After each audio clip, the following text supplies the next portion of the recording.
अवधूत चिंतन श्री गुरुदेव दत्त श्री स्वामी समर्थ महाराज की जय।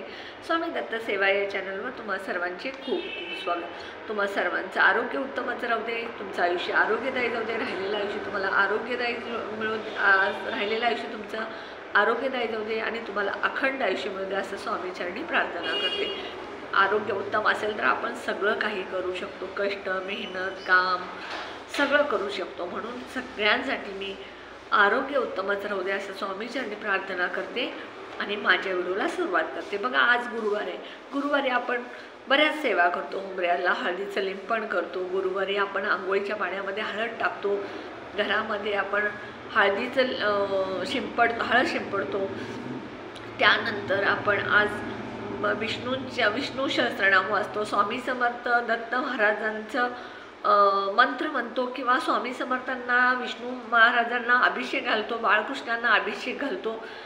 तसेच आज सगळ्यात महत्त्वाचं तुम्हाला सांगायचं झालं तर दिवसभरात कधीही रात्री झोपेपर्यंत तुम्ही संपूर्ण सारामृतचं स्वामी समर्थांचं पारायण करा, प्रत्येक गुरुवारी करा। म्हणजे महिन्यातले 4 गुरुवारी तुमचं पारायण होईल। रोज तुम्हाला जर सेवा करायला मिळाली नाही, उपासना करायला मिळालं नाही, पारायण करायला मिळालं नाही, तारक मंत्र म्हणायला मिळालं नाही, 11 माळी जप करायला मिळालं नाही तर तुम्ही प्रत्येक गुरुवारी संपूर्ण सारा अमृत 11 माळी जप 11 वेळा तारक मंत्र म्हणा। ज्या स्त्रिया जॉब करतात त्यांना शक्य नाही, पण ज्या घरी असतात त्यांनी आवर्जून हे संपूर्ण सारामृतचं पारायण करा, 11 माळी जप करा, 11 वेळा तारक मंत्र करा आणि स्वतः अनुभव घ्या ह्याचा किती तुम्हाला रिझल्ट चांगला येतो। दररोज नाही तुम्ही करू शकत तर गुरुवारी तरी नक्की ही सेवा तुम्ही स्वामी समर्थांची करा। तुम्हाला हे चालू केल्यानंतर तुम्हाला 2 महिन्यात स्वामी समर्थ महाराज रिझल्ट देणारच। रोज तुम्ही उठता बसता चालता बोलता श्री स्वामी समर्थचं नामस्मरण करू शकता। ज्या स्त्रिया जॉब करतात त्यांनी जाता येता प्रवासात श्री स्वामी समर्थ असं जरी म्हटलं मंत्र म्हटला तरी चालेल। तर चला, उद्या आहे मौनी अमावस्या 9 फेब्रुवार आणि उद्या शुक्रवार आहे आणि मौनी अमावस्या म्हणजे पितृंची अमावस्या आणि मौनी अमावस्या। मौनी अमावस्या म्हणजे मौन पाळणे। बघा शक्य असेल तर उद्या सगळ्यांनी उठल्यानंतर आंघोळ करेपर्यंत कुणाशी बोलू नका, मौन पाळा। आंघोळ होईपर्यंत तरी तुम्ही मौन पाळा, दिवसभर मौन नाही पाळू शकणार तुम्ही। मौनी अमावस्या म्हणजेच एक मौन पाळणे, उपवास, मौनी उपवास असं आहे।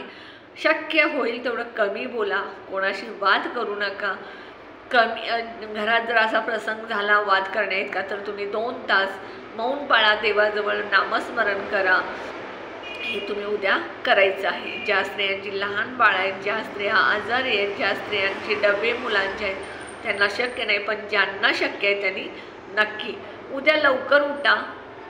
त्यानंतर तुम्ही घरात साफसफाई करा। अमावस्याचं प्रत्येक अमावस्याला घरातली जळमटं काढा, साफसफाई करा, घरामध्ये गंगाजल सगळीकडे शिंपडा, गोमूत्र शिंपडा, हे तुम्हाला मी प्रत्येक अमावस्याला सांगते। तर बघा उद्या लवकर उठायचं आहे आणि सगळ्यात पहिल्यांदा तुम्ही न बोलता आंघोळ करायची आहे। आंघोळीच्या पाण्यात तीर्थस्थान असेल, तुम्हाला शक्य असेल तर तीर्थस्थानी जाऊन तुम्ही आंघोळ करा, पण प्रत्येकालाच तीर्थस्थानी जाऊन आंघोळ करणं शक्य नाही। त्यांनी घरामध्ये आपल्या आंघोळीच्या पाण्यामध्ये थोडेसे काळे तीळ टाकायचे, गंगाजल टाकायचं आणि त्यानं आंघोळ करायची। आंघोळ करत असताना हर हर गंगे म्हणत तुम्ही आंघोळ करायची। त्यानंतर हुंबऱ्याची उद्या पूजा करायची। हुंबऱ्याला उद्यासुद्धा अमावस्याचं हळदीचं लिंपण लावायचं।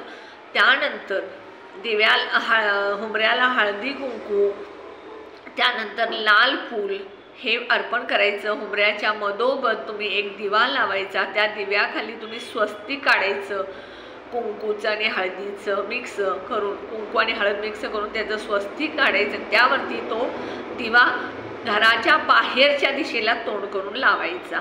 हा दिवा तुम्ही स्टीलचा लावा, पितळेचा लावा, कणकेचा लावा, कुठलाही लावा चालेल। ह्या दिव्यामध्ये सुद्धा चिमूटभर हळद टाकायची, त्यामुळे माता लक्ष्मी आकर्षित होते।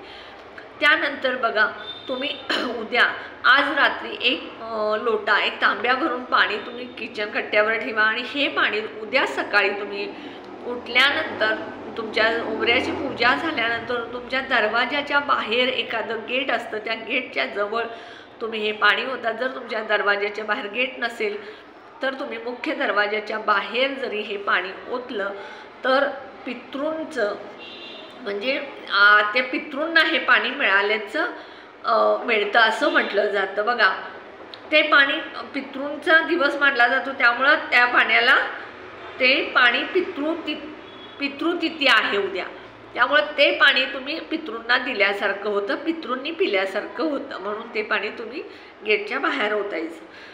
त्यानंतर बघा, पितृंची माफी मागायची. आपल्या हातून कळत नकळत काही चुका झालेल्या असतील, बघा आपल्या आई वडील असू देत, गेलेले आजी आजोबा असू देत, आपल्या घरातले सासू सासरे असू देत, कोणी आपल्या घरातलं गेलेलं ज्यांचं जे वारलेत एक्सपायर झालेत त्या लोकांच्या साठी आपल्या हातून कळत नकळत ते असताना चुका झालेल्या असतील तर त्यासाठी आपल्याला माफी मागायची.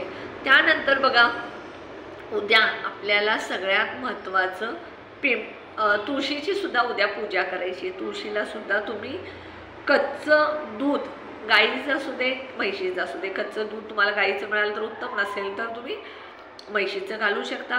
पाण्यामध्ये थोडंसं कच्चं दूध घालून ते पाणी तुळशीच्या मुळाजवळ घाला, तुळशीला हळदी कुंकू लावा, तुळशीला लाल फूल घाला, तुळशीच्या जवळ तुपाचा दिवा लावा आणि तुळशीच्या आजूबाजूची साफसफाई करा आणि माता लक्ष्मीला तुम्ही प्रार्थना करायची. ओम नमो भगवते वासुदेवायचा मंत्र म्हणायचा. 5 किंवा 7 प्रदक्षिणा तुळशी मातेला घालायच्या, त्यामुळे सुद्धा तुम्हाला माता लक्ष्मीचा आशीर्वाद मिळेल. कारण अमावस्या ही माता लक्ष्मीसाठी आणि उद्या पितृंसाठी आहे. तर त्यानंतर बघा, पिंपळाच्या झाडाची पूजा सगळ्यात महत्त्वाची उद्या आहे. काय करायचं, आपण घरामधून जाताना पाणी, हळद, कुंकू आणि एक थोडासा गुळाचा खडा, त्यानंतर काळे तीळ, अक्षदा हे सगळं घेऊन जायचं. एक तांब्या पाणी घ्या. त्या पिंपळाचं झाड जुनं असावं, जुनं जेवढं झाड तेवढं त्यामध्ये. पिंपळाच्या झाडामध्ये म्हटलं जातं बघा, त्या पिंपळाच्या झाडामध्ये विष्णूंचा वास असतो, कृष्णाचा वास असतो, माता लक्ष्मीचा वास असतो, तसाच पितृंचा सुद्धा वास असतो. म्हणून उद्या आपल्याला पितृंसाठी किंवा माता लक्ष्मीसाठी आपल्याला उद्या पिंपळाच्या झाडाची पूजा करायची. तर काय करायचं, पाण्यामध्ये गाईचं कच्चं दूध नसेल तर म्हैशीचं किंवा म्हैशीचं कच्चं दूध घेतलं तरी चालेल.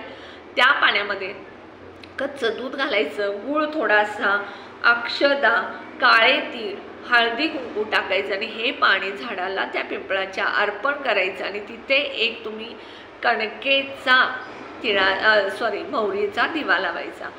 कारण तिथे तुम्ही जो दिवा लावणार आहे तो मोहरीचा दिवा लावायचा. कणकेचा असेल तर खूप उत्तम, कारण त्यामध्ये सुद्धा दिव्यामध्ये सुद्धा थोडे चिमूटभर काळे तीळ आणि हळद टाकायची.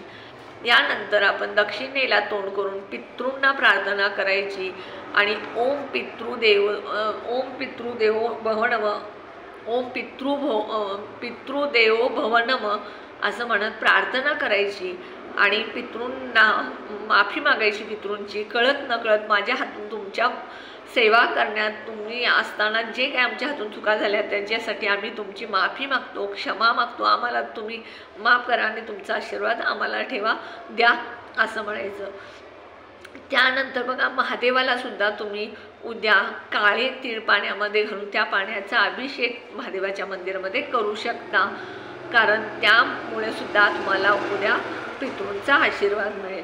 ह्या छोट्या छोट्या गोष्टी ज्या आहेत त्या उद्या आवर्जून तुम्हाला करायचं आहे. पिंपळाच्या झाडाची उद्या न चुकता तुम्ही पूजा करायची आहे. ही पूजा करत असताना तुम्ही भगवान श्री विष्णूंना प्रार्थना करायची, माता लक्ष्मीला प्रार्थना करायची, तसंच पितृंना. कारण विष्णू हे पिंपळाच्या झाडामध्ये प्रत्यक्षात विष्णू देवतेचा वास असतो, पितृंचा वास असतो, माता लक्ष्मीचा वास असतो. म्हणून उद्या आवर्जून तुम्हाला ही सेवा पिंपळाच्या झाडाची पूजा करायची आहे. उद्या सायंकाळी सुद्धा तुम्ही दारामध्ये एक तुपाचा दिवा लावायचा आहे. त्या दिव्याखाली तुम्ही अक्षदाचं किंवा फुलाच्या पाकळ्यांचं आसन द्यायचं आहे. जिथे पिंपळाच्या झाडाची पूजा करणार आहे तिथे जो दिवा तुम्ही मोहरीच्या तेलाचा लावणार आहे त्या दिव्याखाली सुद्धा तुम्हाला अक्षदाचं आसन द्यायचं आहे. ह्या छोट्या छोट्या गोष्टी तुम्ही उद्या करा आणि शक्यतो जास्तीत जास्त मौन पाळा. कोणाशी वाद करू नका. वाद होण्याचा प्रसंग आला तर तुम्ही सरळ देवासमोर बसून तुम्ही देवाचं नामस्मरण करा.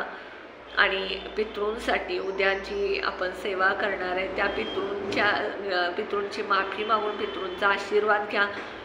यामुळे तुमच्या घरात सदैव लक्ष्मी मातेचा वास राहील. तुमच्या घरातल्या अडचणी दूर होतील, पितृदोष संपतील आणि घरात सदैव लक्ष्मी येईल. हा छोटासा व्हिडिओ माझा जास्तीत जास्त मित्र मैत्रिणी नातेवाईक संबंधित शेजाऱ्यांना शेअर करा. व्हिडिओला जास्तीत जास्त लाईक करा. व्हिडिओला जास्तीत जास्त सबस्क्राईब करा. ऑल बटनला क्लिक करा. कमेंट करा. श्री स्वामी समर्थ.